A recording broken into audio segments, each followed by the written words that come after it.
Baik, di sini saya akan menjelaskan tentang PPT kelompok 3, corak perkembangan sains pada zaman Yunani. Pertama, Pythagoras. 2. Pythagoras lahir pada tahun 580 sebelum Masehi di Pulau Samos, di daerah Lodia, Yunani. Beliau hidup kira-kira sampai tahun 496 sebelum Masehi. Dia memberikan sumbangan yang penting terhadap filsafat dan ajaran keagamaan pada akhir abad ke-6 sebelum Masehi.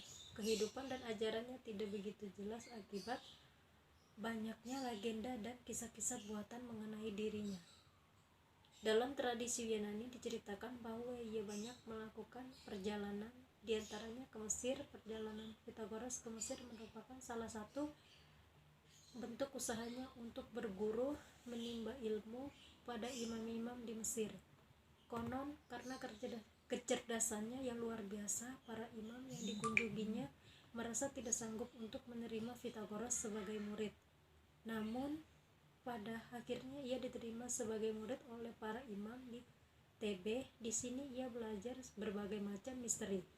Selain itu, Pythagoras juga berguru pada imam-imam Chaldea untuk belajar astronomi, pada para imam Fonisia untuk belajar logistik dan geometri, pada para magi untuk belajar ritus-ritus mistik, dan dalam perjumpaannya dengan Zarathustra ia belajar teori perlawanan.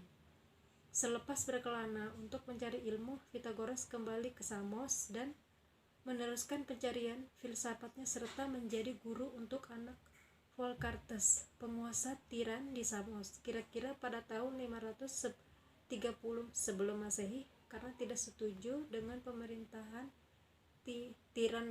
Tyrannos Pholcartes, ia berpindah ke kota Keraton di Italia Selatan. Kaum Pythagoras sangat berjasa dalam meneruskan pemikiran-pemikiran Pythagoras. Semboyan mereka terkenal adalah Autos Epiphanes. Dia sendiri yang telah mengatakan demikian. Yang pertama disebut akusmatikoi, akusma, apa yang telah didengar atau peraturan. Mereka mengindahkan pencucian dengan menaati semua peraturan secara saksama. Yang kedua disebut mathematikoi, mathesis, ilmu pengetahuan. Mereka yang mengutamakan ilmu pengetahuan, khususnya ilmu pasti. Para pengikut Pythagoras menyatakan bahwa guru mereka meninggal dengan cara yang unik. Semua pengikutnya keluar dari rumah, terbakar dan lagi ke segala penjuru untuk menyelamatkan diri. Massa yang membakar rumah itu kemudian membantai para pengikutnya. Buka kurung Pythagoras tutup. Satu persatu persaudaraan sudah dihancurkan. Pythagoras sendiri berusaha melarikan diri tetapi tertangkap dan dipukuli. Dia disuruh berlari di suatu ladang, namun mengatakan bahwa dia lebih baik mati. Kemudian diambil keputusan bersama dan diputuskan Pythagoras dihukum pancung di muka umum. Pemikiran dan penemuan menyatakan bahwa luas persegi pada sisi miring sebuah segitiga siku-siku sama dengan jumlah kedua persegi siku-siku, atau dengan mudah dikatakan kuadrat sisi miring sebuah segitiga siku-siku sama dengan jumlah kuadrat kedua siku-sikunya. Pythagoras percaya bahwa seluruh fenomena alam dapat dijelaskan melalui istilah yang terdapat pada bilangan yang paling berkaitan. Mengenai bentuk bumi, Pythagoras berpendapat bahwa bumi berbentuk pudar. Walaupun pendapat ini belum diakui umum, menurut Hilty, alasan Pythagoras mengenai bentuk bumi yang bulat tersebut bahwa bentuk bundar yang paling tepat dibandingkan dengan bentuk lainnya. Assalamualaikum warahmatullahi wabarakatuh. Saya Vivi Novitasari akan menjelaskan tentang Sokrates 470 sebelum Masehi sampai 399 sebelum Masehi. Sokrates lahir dari Athena yang bergenerasi pertama dari 3 ahli filsafat. Sokrates adalah guru Plato dan Plato juga bergiliran mengajar Aristoteles semasa hidupnya. Sokrates terlahir dari ayah yang berprofesi sebagai pemahat patung dan batu bernama Sophroniscos dan ibu yang berprofesi sebagai bidan.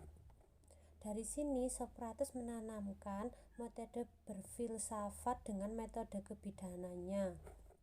Tapi dari sisi lain, Socrates merasa sakit hati terhadap penyelidikan itu.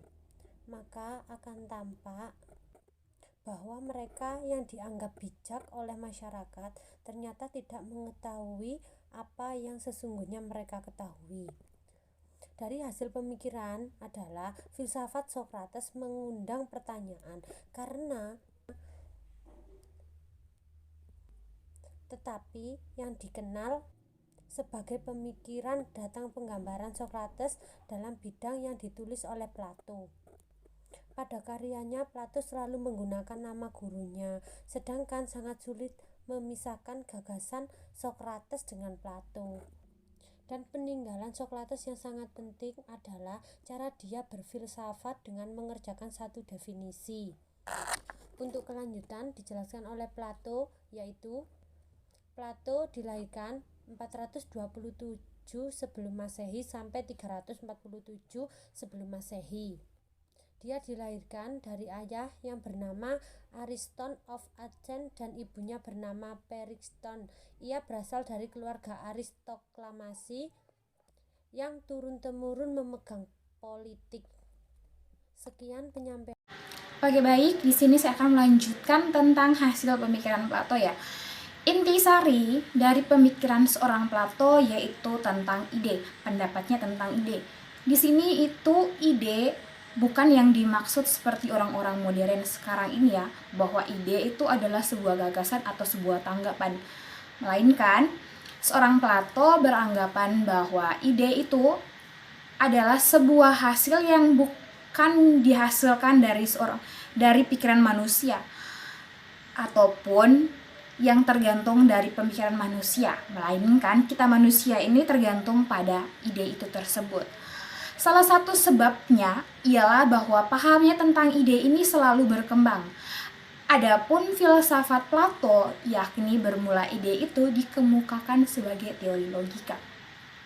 Kemudian meluas menjadi pandangan hidup, menjadi dasar umum bagi ilmu politik sosial, dan mencakup pandangan agama. Plato memisahkan kenyataan yang kelihatan dalam alam yang lahir, dimanapun berlaku pandangan Herakleitos, dan alam pengertian yang abstrak, di mana berlaku pandangan Parmenides. Dalam bidang yang pertama ini, yang ada hanya kiraan, sebab kalau semuanya mengalir dengan tidak terhenti-hentinya, ia barang bagi tiap orang pada setiap waktu hanya berubah seperti yang terbayang di mukanya saja. Maka manusia menjadi ukuran dari segalanya, seperti dikatakan oleh Protagoras. Tetapi pengetahuan dapat memberikan apa yang tetap ada, yaitu ide. Berlakunya ide itu tidak tergantung kepada pandangan atau pendapat banyak orang. Ia timbul semata-mata karena kecerdasan berpikir kita. Pengertian yang dicari enggan pikiran ialah ide.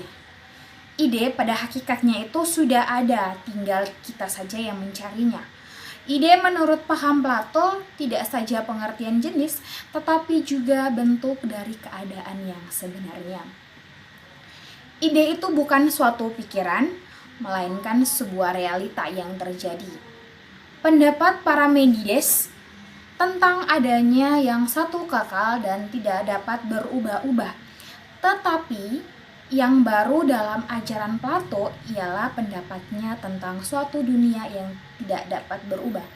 Filosofi Yunani sebelumnya itu tidak mengenal gambaran dunia semacam itu. Ini juga itu ada dalam pemikiran Parmenides. Oke, mungkin dalam slide saya tidak cantumkan tentang ciri-ciri dari seorang karya Plato. Di sini saya akan jelaskan sedikit ciri-ciri dari karya Plato. Yang pertama itu bersifat sokratik. Bagaimana bersifat sokratik ini? Dalam karya yang ditulis pada masa mudanya itu, Plato selalu menampilkan kepribadian dan karangan Sokrates sebagai topik utama karangannya. Jadi dia itu membuat karya-karyanya itu berdasarkan kayak apa yang terjadi di sekitarnya, misalnya apa yang terjadi di situ, kayak dia mengambil kepribadian dari Sokrates ini. Sokrates ini tuh merupakan gurunya. Jadi nanti itu setelah ini kan gini ya, Sokrates itu muridnya tuh di Plato. Nanti Plato ini akan menjadi guru dari seorang Aristoteles. Nanti saya akan jelaskan berikutnya. Oke, yang kedua, berbentuk dialog. Hampir semua karya Plato ditulis dalam nada dialog. Dalam surat ke-7, Plato berpendapat pena dan tinta membekukan pikiran sejati yang ditulis dalam huruf-huruf yang membisu. Oleh karena itu, menurutnya, jika pemikiran itu perlu dituliskan, maka yang paling cocok adalah tulisan yang berbentuk dialog. Oke, baik, sekarang kita lanjut ke Aristoteles ya. Aristoteles ini dilahirkan di kota Stagira itu di wilayah Chaldai, Tracia, Yunani. Dulu kota kelahiran dari Aristoteles ini merupakan masih wilayah dari Makedonia Tengah. Ia dilahirkan pada tahun 384 sebelum Masehi. Ayahnya ini seorang ahli fisika ternama dan juga menjadi tabib pribadi dari seorang raja di Makedonia yang bernama Amyntas III. Kakek dari Aristoteles ini bernama Alexander Agung. Namun pada usia Aristoteles yang ke-15 tahun, ayahnya meninggal dan Aristoteles ini diasuh oleh pamannya yang bernama Proxenus yang merupakan saudara kandung dari ayahnya Aristoteles. Pada usia Aristoteles yang ke-17 tahun, Aristoteles ini menjadi murid dari seorang Plato dan ia tinggal bersama Plato di Athena selama 20 tahun. Namun pada tahun yang ke-347 sebelum Masehi, Plato ini meninggal dunia. Setelah Plato meninggal, Aristoteles memutuskan untuk meninggalkan Athena dan mengembara selama 12 tahun. Selama perjalanannya mengembara, ia mendirikan sebuah akademik di Asus dan menikah dengan seorang perempuan yang bernama Pitias. Namun, pernikahannya dengan Pitias ini tidak berlangsung lama karena sang istri meninggal. Jadi, Aristoteles ini setelah ditinggal pergi oleh sang istri pertama, dia memutuskan untuk mencari istri kedua. Setelah itu ia menemukan istri yang kedua yang bernama Herpilis. Pernikahannya dengan istri yang kedua ini dia dikaruniai seorang putra yang bernama Nikomatus, yang diberi nama itu seperti nama ayahnya dari Aristoteles. Dan pada tahun-tahun berikutnya ia juga mendirikan sebuah akademik di Mitail. Pada saat itu ia menjadi seorang guru anak raja yang berumur 13 tahun. Anak raja ini bernama Alexander Agung. Ia mendidik Alexander Agung selama 3 tahun. Di tahun 335 sebelum Masehi, sesudah Alexander ini naik tahta kerajaan, Aristoteles kembali ke Athena, ke tempatnya Plato. Dan di situ dibukanya akademik sendiri yang bernama Lyceum, yang dipimpinnya selama 12 tahun. Selama itu ia juga memberikan kuliah, berpikir dan mengadakan riset dan eksperimen serta membuat catatan dengan tekun dan cermat. Oke, baik, sekarang kita lanjut ke Aristoteles. Yang pertama itu logika. Mungkin kita sudah mengetahui bahwa Aristoteles ini merupakan bapak logika. Itu tidak berarti sebelum dia tidak ada logika. Setiap uraian ilmiah berdasarkan logika. Logika tidak lain adalah berpikir secara teratur menurut urutan yang tepat atau berpikir berdasarkan hubungan sebab akibat. Aristoteles inilah yang pertama kali membentangkan cara berpikir yang teratur di dalam suatu sistem. Intisari daripada logikanya ialah silogismos. Disalin dalam bahasa Indonesia boleh disebut sebagai silogistik. Silogistik maksudnya ialah uraian berkunci, yaitu menarik kesimpulan dari kenyataan yang umum atas hal yang khusus yang tersendiri. Jadi, mencapai kebenaran tentang suatu hal dengan menarik kesimpulan dari kebenaran yang umum. Contohnya yaitu pertama, semua manusia adalah makhluk hidup. Yang kedua, semua orang Yunani adalah manusia. Oke, yang berikut ialah metafisika. Metafisika Aristoteles berpusat pada persoalan barang dan bentuk.